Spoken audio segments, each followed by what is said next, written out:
আসসালামু আলাইকুম প্রিয় বন্ধুরা, আজকে আবারও আপনাদের সামনে নতুন একটি ভিডিও নিয়ে আসলাম। আশা করি সবাই ভিডিওটি দেখবেন, না টেনে দেখবেন এবং ভিডিওটি দেখে যদি ভালো লেগে থাকে তাহলে অবশ্যই সাবস্ক্রাইব করে দিবেন। তো প্রিয় বন্ধুরা, আজকে আমি এই যে দাঁড়িয়ে আছি, এই যে দেখতেছেন এই যে বেড়িবাঁধটা, এটা হলো চাপাতি হাওরের বেড়িবাঁধ। এই চাপাতি হাওরের বেড়িবাঁধে নতুন কিছু সংস্কারমূলক কাজ আসছে। এই সংস্কারমূলক কাজ হলো, আগে শুধু মাটি দিয়ে এইভাবে এখানের মধ্যে এই যে কার্পেট দেখছেন, এই কার্পেট দিয়ে ঘুরে দিত, তারপর আর কিছুই করতো না।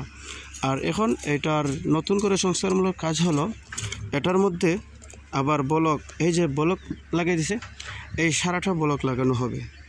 উপর দিকে উভয় দিকে এই ব্লক লাগানো হবে, যার কারণে এই চাপাতি হাওরের এই যেদিকে বেড়িবাঁধ ভাঙ্গার আশঙ্কা বেশি।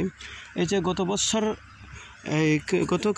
কয়েক বছর আগে এইদিকেই বেড়িবাঁধটা ভেঙেছিল, এই যেখানে দাঁড়িয়েছে এখানে এই বেড়িবাঁধটা ভেঙেছিল।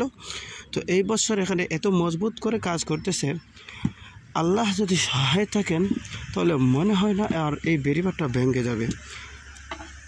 কারণ এই বেড়িবাঁধের কাজটা খুব মজবুতির সাথেই করা হয়েছে। এই যে দেখেন, এই যে ব্লক লাগানো হইতেছে, এই ব্লকগুলো খুবই মজবুত। এই যে দেখেন, এই যে ব্লকগুলো, এই যে মানুষ এই ব্লক লাগানোর কাজ করতেছে, এই বেড়িবাঁধে কাজ করতেছে। যে এই যে নদীটা দেখতেছেন, এই যে নদীটা দেখতে পাচ্ছেন, এটা হলো খালনি নদী। এখানে এসে এই নদীর একটা মুসর কোনা ধরছে, যার কারণে এখানে এসে নদীটা এই বেড়িবাঁধটার ভাঙ্গন সৃষ্টি হয়। এই পুরাটা জায়গাটাই মানে খুবই আশঙ্কাজনক চাপাতি হাওরের জন্য, যার কারণে এই পুরা জায়গাটা জুড়ে এই ব্লক লাগানো হবে উভয় দিকে।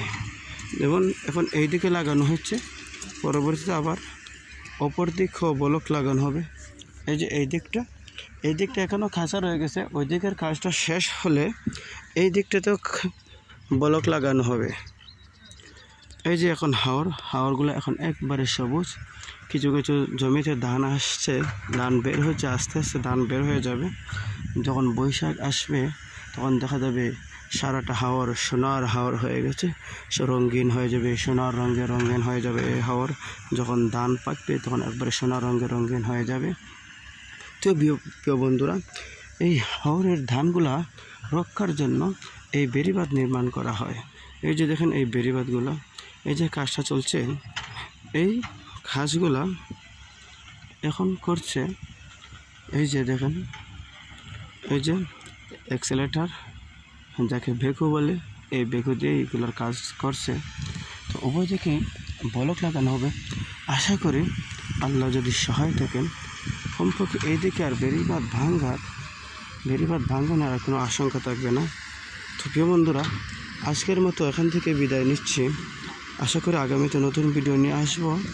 আপনারা অবশ্যই আমার পাশে থাকবেন এবং ভিডিওটি যদি ভালো লেগে থাকে তাহলে অবশ্যই সাবস্ক্রাইব করে দেবেন।